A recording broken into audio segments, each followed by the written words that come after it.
राम राम साथियों। साथियों आज हम बात करेंगे ऊंचाई और दूरी यानी हाइट और डिस्टेंस वाले प्रश्नों की जो ट्रिग्नोमेट्रिक में आते हैं। साथियों चाहे आप आरपीएससी का second grade, first grade, TGT, PGT, REET, CTET, Patwar, SSC, bank, कोई सा भी एग्जाम दे रहे हो, ये प्रश्न प्रत्येक एग्जाम में डायरेक्ट या इनडायरेक्ट रूप से काम जरूर आते हैं। तो साथियों बिना देर करे शुरू करते हैं तैयारी जीत की। और इस कॉन्सेप्ट को समझने के बाद 5 से 7 सेकंड में प्रश्नों को आप चुटकी बजाते ही उड़ा देंगे। साथियों सबसे पहले मैं बात करता हूं, आपको एक चीज समझा देते, सिंपल सी बात कि ये जो हाइट और डिस्टेंस है ये चलता है अपना राइट एंगल ट्राइंगल में, यानी कि समकोण त्रिभुज के अंदर। समकोण त्रिभुज में अगर ये कोण थीटा है, अगर ये कोण थीटा, तो थीटा के सामने वाली जो भुजा होती है वो होती है हाइट, और 90 डिग्री के सामने वाली जो भुजा होती है वो होती है हाइपोटेनस यानी कि कर्ण। और जो जहां पे ये दोनों कोण बनते हैं उसको अपन बोलते हैं बेस यानी कि आधार। ठीक है ना। तो यहाँ पे ये BC तो हो गया आधार, थीटा के सामने वाली भुजा EB हो गया हाइट, और AC हो गया हमारा कर्ण यानी कि हाइपोटेनस। ठीक है, छोटा छोटा कॉन्सेप्ट इसका समझना बहुत जरूरी है पहले।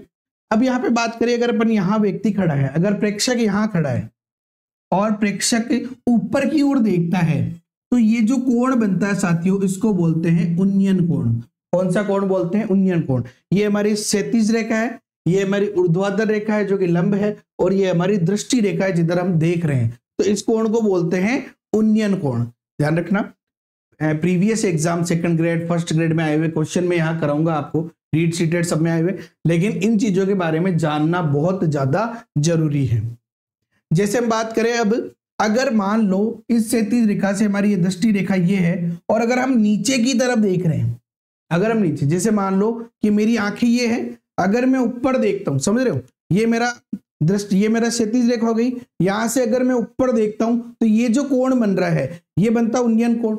और अगर यहां से मैं नीचे देख रहा हूं तो ये जो मेरा कोण बन रहा है ये बन रहा है अवनमन कोण। यानी इस रेखा से देखो, ये मेरी क्षैतिज रेखा से मैं नीचे की तरफ देख रहा हूं तो ये मेरा बनता है अवनमन कोण, और अगर इस क्षैतिज रेखा से मैं ऊपर की तरफ देख रहा हूं तो ये बनता है मेरा उन्नयन कोण। हालांकि अपन सारे प्रश्न उन्नयन कोण के माध्यम से करेंगे, क्यों? क्योंकि दो सरल रेखाओं को एक तिर्यक रेखा काटे तो ये जो आकृति जेड बना रही है, यानी ये कोण और ये कोण बराबर हो जाएंगे, और कौन सा कोण बनाएंगे? एकांतर कोण, जिसकी वजह से हम दोनों को बराबर करके क्वेश्चन को सोल्व कर देंगे। ठीक है, मोटा मोटा ये कॉन्सेप्ट हमें ध्यान में रखना है। इसके अलावा क्या चीजें ध्यान में रखनी है आपको? कुछ वैल्यूज। वैसे तो आपको ट्रिग्नोमेट्रिक की पूरी टेबल आनी चाहिए। अगर आप चाहते हैं कि मैं बिल्कुल शॉर्ट तरीके से टेबल आपको समझा दूं तो कमेंट करो भैया, भर भर के आपको टेबल समझा दी जाएगी बढ़िया से। आपको कुछ वैल्यूज याद रखनी है। एक तो टेन थीटा की, टेन 30 की वैल्यू क्या होती है? 1/√3, बहुत ज्यादा काम में आती है।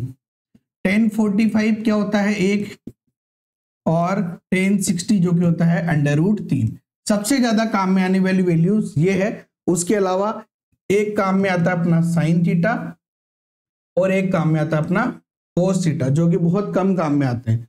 अगर हम बात करें साइन 30 और साइन 60 की, या फिर कोस 30 और कोस 60 की, बस ये वैल्यूज काम में आती है कुछ। तो साइन 30 का मान कितना होता है?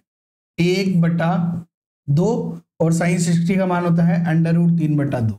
और कोस के अंदर उल्टा हो जाता है, साइन कोस 30 का मान √3/2 और कोस 60 का मान 1/2। ठीक है, तो आपको इतनी सी वैल्यूज ध्यान में रखनी है, और कोई भी चीजें अपने यहाँ पे ज्यादा काम में नहीं आएगी। चलिए पहला प्रश्न आपके मोबाइल स्क्रीन पे ये रहा, 2022 संस्कृत डिपार्टमेंट में आया हुआ प्रश्न है ये, सेकंड ग्रेड में। 7 मीटर ऊंची इमारत के ऊपरी सिरे से एक मीनार के उच्च सिरे का अवनव, देखो आप समझो 7 मीटर ऊंची, ठीक है, तो ये मैंने ले ली 7 मीटर ऊंची कोई क्या है? इमारत है, के ऊपरी सिरे से एक मीनार, मीनार जो कि इससे भी ऊपर है, यानी इससे भी ऊपर है, तो ये ले ली मैंने। ठीक है, ये मीनार ले ली मैंने, ये 7 मीटर, तो ये भी 7 मीटर ही होगा। ठीक है, अब ये क्या बोल रहा है कि ऊपरी सिरे से, यानी इसके ऊपरी सिरे, यानी यहां से एक मीनार के उच्च सिरे का उन्नयन कोण, मीनार के उच्च सिरे का उन्नयन कोण हमें देखना है। ठीक है ना, उच्च सिरे का उन्नयन कोण देखिए अपन, तो क्या हो जाएगा अपना, देखो यहां से अपन ने इसको मिला दिया, ये क्या बोल रहा है, ऊपरी सिरे से एक मीनार के उच्च सिरे का उन्नयन कोण, यानी कि ये उच्च सिरे इसका उन्नयन कोण, यानी ये कितना देर का है भैया, 60 डिग्री, ये 60 डिग्री देर का है अपने को। और इसके पाद का अवनमन कोण, यानी इस सिरे से इसके पाद, यानी ये अवनमन कोण हमें कितना देर का है, 30 डिग्री। अच्छा एक चीज समझो, अब यहां से ये क्या बन रही है आकृति, जेड की आकृति बन रही है, तो ये 30 हुआ तो ये भी हमारा क्या हो जाएगा, 30 हो जाएगा। अच्छा इसको मैं मान लेता हूँ x। चलो अब क्वेश्चन सॉल्व करते हैं अपन, ठीक है। मीनार की ऊंचाई यानी कि हमें ये पूरी यहां से यहां तक की ऊंचाई निकालनी है, इसको हम h मान लेते हैं, यहां से यहां तक, ठीक है। चलो तो x से करें अपन, x की लंबाई यहां से क्या हो जाएगी, समझो देखो क्या हो गया, ये हमारा हाइट अपॉन बेस, ठीक है ना, h अपॉन b क्या होता है, हाइट अपॉन बेस, यानी कि लंब बटा आधार जिसको अपन बोलते हैं, अगर नॉर्मल भाषा में अपन इसको लिखे तो ये हो गया हमारा लंब बटा आधार, बराबर क्या होता है, टेन थीटा, यानी कि टेन 30 डिग्री। लंब मेरा 7 बटा x और टेन 30 का मान 1/√3, x उधर जाएगा तो x बराबर आ गया 7/√3, x की वैल्यू आ गई। अच्छा ये x हो या ये x हो, एक ही बात है, बराबर है यहाँ से। तो अब इस x और h की सहायता से अपन आगे सोल्व कर सकते हैं, क्योंकि h अपॉन x बराबर क्या हो जाएगा, tan 60 हो जाएगा इस वाले त्रिभुज के लिए। तो tan 60 का मान क्या होता है, √3, तो h अपॉन x क्या है, 7/√3 बराबर √3। तो मेरा h कितना आ गया यहाँ से, 7/√3 इंटू √3, यानी कि 3 इंटू 7 हो जाएगा, √3 इंटू √3 3 हो जाएगा, और ये 7, तो h बराबर कितना आ गया हमारा 21 आ गया, ठीक है। चलिए आगे बढ़ते हैं अपन, हमें चाहिए कुल ऊंचाई मीनार की। बहुत सारे लोग क्या करेंगे, यहाँ पे 21 आंसर आया, 21 लगा देंगे। जल्दबाजी कभी नहीं करनी है आपको, जल्दबाजी में हमेशा प्रश्न गलत ही होता है। तो यहां से ये 21 केवल इतना सा आया मेरा, ठीक है, मुझे पूरी चाहिए, तो हाइट कंप्लीट हाइट क्या हो जाएगी, 21 + 7 यानी कि 28 मीटर, ये हमारा आंसर होगा। इस चीज को ध्यान, क्वेश्चन बहुत बार सही करने के बाद भी हम गलत कर देते हैं, वो इसीलिए करते हैं। अगला प्रश्न आपका, बिना देर करे बिना टाइम वेस्ट करे क्वेश्चन सोल्व करते हैं अपन। अगला प्रश्न है, एक गली में भूमि तल से 15 मीटर ऊंची एक खिड़की से गली के विपरीत और एक इमारत के सिरे और पाद के उन्नयन कोण और अवनमन कोण क्रमशः 30 और 45 है। देखो क्या बोल रहा है।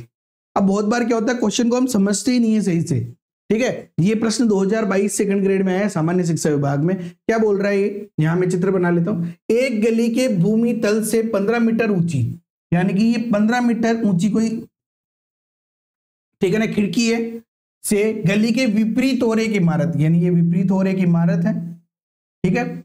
इसको मैं यहां तक तो बना ही लेता हूं। विपरीत और एक इमारत के सिरे और पाद के उन्नयन और अवनमन कोण, यानी कि सिरे का तो उन्नयन कोण कितना दे रखा है अपने को, 30,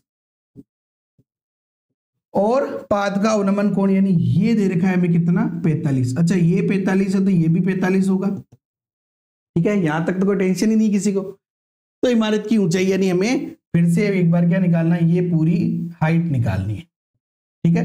देखो ये 15 मीटर, अब समझो यहां से इस त्रिभुज की बात कर रहा हूं मैं, अगर ये 15 है, ये 45 डिग्री है, तो ये भी कितना आएगा 15, क्यों, क्योंकि देखो इस त्रिभुज की अगर मैं बात करूं तो हाइट h अपॉन a बराबर क्या हो जाएगा, बराबर हो जाएगा अपना tan 45, जो कि क्या होता है, 1 होता है। h यानी कि हमारा हो गया 15/x बराबर 1, तो x बराबर 15। आपको एग्जाम में इतना नहीं करना पड़ेगा, आपको डायरेक्ट लिखना। अगर ये 45 आ गया, इसका मतलब कंफर्म है कि ये बराबर आएगा हमारा, तो ये भी हमारा x ही है, तो ये हमारा, हम ये मान लेते हैं कि ये y निकालना अपने को, ठीक है। y निकाले अपन, तो देखो यहाँ पे y अपॉन x बराबर क्या हो जाएगा, tan 30, ठीक है। तो y अपॉन 15, tan 30 का मान 1/√3, यानी y बराबर आ गया 15/√3। अच्छा इसको परिमेयकरण कर लेते हैं अपन, ऊपर नीचे √3 से गुणा हो जाएगा, ये आ गया अपना, नीचे तो आ गया 3, तो 15/3 यानी कि 5/3 हमारा आंसर आ गया। लेकिन हमें क्या चाहिए, इमारत की ऊंचाई, कुल ऊंचाई चाहिए वापस, तो h बराबर क्या आएगा हमारा, एक तो आ रहा है हमारा 5√3, 5√3 प्लस ये हमारी कितनी है 15, इसका मतलब 5 और √3 की वैल्यू दे रखी है, लेकिन इस बार 1.732, तो 1.732 और प्लस 15 बराबर 5 दूनी 10 का 0 हासिल का 1, 5 3 15 और 1 16 का 6 हासिल का 1, 5 7 35 और 1 36 का 6 हासिल का 3, 5 1 5 और 3 8 प्लस 15 कितना हो गया अपना 23.660 मीटर। देखो कहाँ आ रहा है 23.66, यानी कि ऑप्शन नंबर 4 हमारा आंसर हो जाएगा। तो इस प्रकार से बहुत आसानी से अपन इस प्रश्न को सॉल्व कर लेंगे। ठीक है, चलिए अगला प्रश्न देखते हैं अपन। अगला प्रश्न है कि साइन थीटा बराबर दे रखा है अपने को -4/5। ठीक है ना, एक सेकेंड, थोड़ी लाइटिंग थोड़ा डिस्टर्ब कर रही थी। साइन थीटा बराबर दे रखा है -4/5 और थीटा तीसरे चतुर्थांश में है, तो कोस थीटा/2 का मान क्या होगा। मैंने कहा ना डायरेक्ट या इनडायरेक्ट रूप से ये काम में जरूर आते हैं। तो देखो यहाँ पे साइन थीटा बराबर -4/5, तो माइनस से तो अपने को लेना देना नहीं है क्योंकि तीसरे चतुर्थांश में है। देखो थर्ड चतुर्थांश में है, किसमें है, तीसरे चतुर्थांश में है, तो यहाँ पे चाहे साइन थीटा हो चाहे कोस थीटा हो, दोनों ही कैसे होंगे, नेगेटिव होंगे। अगर मैं यहाँ पे डायग्राम बनाता हूं तो ये मेरा थीटा हो गया, तो साइन थीटा क्या होता है, लंब बटा कर्ण। ठीक है, यानी कि लंब का मतलब ये तो 4 हो गया, कर्ण हो गया 5। ठीक है, तो ये कैसे निकालते हैं अपन, √ कर्ण स्क्वायर माइनस लंब स्क्वायर, यानी कि 5 का स्क्वायर माइनस 4 का स्क्वायर, जो कि कितना आएगा, 3 आएगा। 25 - 16 यानी कि √9 का मान 3। आप तो डायरेक्ट लिखना है एग्जाम में, ट्रिपलेट्स वाला जो मेरा ट्रिपलेट्स का एक वीडियो बनाया था मैंने, है ना, आप जो है आपको डिस्क्रिप्शन में लिंक मिल जाएगा, या फिर जब एंड स्क्रीन आएगी ना वीडियो के लास्ट में, आपको यहाँ पे इस जगह पे मिल जाएगा, आप वहां पे इसको देख सकते हैं ना। उस वीडियो को देख लेना, बहुत अच्छा वीडियो, आपकी बहुत सारे काम फास्ट हो जाएंगे। चलो अब बात करते हैं साइन थीटा से। तो हमारा देखो क्या है, लंब आ गया, कर्ण आ गया, आधार हो गया, हमारा इसका काम तो कंप्लीट है। अब ये नेगेटिव है, कोई टेंशन नहीं है अपने को, क्योंकि चतुर्थांश में डिपेंड करेगा सब कुछ। कोस थीटा का मान निकाल लेते हैं अपन। तो कोस थीटा बराबर क्या होता है, आधार बटा कर्ण, क्योंकि ये तीसरे चतुर्थांश में तो माइनस होगा, तो माइनस आधार का मतलब 3 बटा कर्ण यानी कि 5, 3/5 आ गया माइनस में, क्योंकि थर्ड चतुर्थांश में है। हमें क्या चाहिए, कोस थीटा/2। अच्छा हमें पता है कोस थीटा का मान क्या होता है, कोस थीटा का फॉर्मूला क्या होता है, 2 cos स्क्वायर थीटा/2 -1। बस वैल्यू पुट करो, काम हो जाएगा आपका। माइनस का 3/5 बराबर ये हो गया मेरा 2 cos स्क्वायर थीटा/2। अच्छा -1 इधर आएगा तो प्लस का 1 हो जाएगा। 5 एकम 5 में से 3 गया, यानी कि 2/5, और ये इंटू में 2 इधर आएगा तो 1/2 हो जाएगा cos स्क्वायर थीटा/2, यानी कि ये 2 से 2 घटा 1/5 हो गया। तो cos थीटा/2 कितना आ गया, +-1/5। ठीक है, क्योंकि तीसरे चतुर्थांश में है, किसमें है, तीसरे चतुर्थांश में है, इसलिए क्या आंसर आएगा, cos थीटा/2 नेगेटिव, यानी -1/√5 हमारा आंसर आएगा। बस क्वेश्चन कंप्लीट है, खत्म है। अगला प्रश्न देखते हैं अपन। एक पतंग 37 तल से 60 डिग्री के उन्नयन कोण पर उड़ रही है। ठीक है ना, 60 डिग्री के उन्नयन कोण पे क्या है, ये उड़ रही है। यदि पतंग की डोर की लंबाई 120 मीटर हो तो पतंग की 37 तल से ऊंचाई क्या होगी। अब समझो यहाँ पे क्वेश्चन क्या कह रहा है, क्वेश्चन क्या बोल रहा है, देखो तो यहां पे देखो एक पतंग 37 तल से 60 डिग्री के उन्नयन कोण पर उड़ रहा है ना। अब देखो यहां पे हम मान लेते हैं ये हमारा थीटा हो गया 60 डिग्री। ठीक है, उन्नयन कोण पर उड़ रहा है। यदि पतंग की डोर की लंबाई, यानी ये हमें दे रखा है 120 मीटर और 37 तल से ऊंचाई यानी एच पूछा है, क्वेश्चन ही कंप्लीट है हमारा। क्यों, क्योंकि हमें पता है कि ये जो हमारा लंब बटा कर्ण होता है, ये क्या होता है, साइन 60 होता है। बस गेम ओवर। तो लंब का मतलब तो हमें पता नहीं, क्योंकि एच निकालना है हमें, अपॉन 120 बराबर ये हो गया √3/2।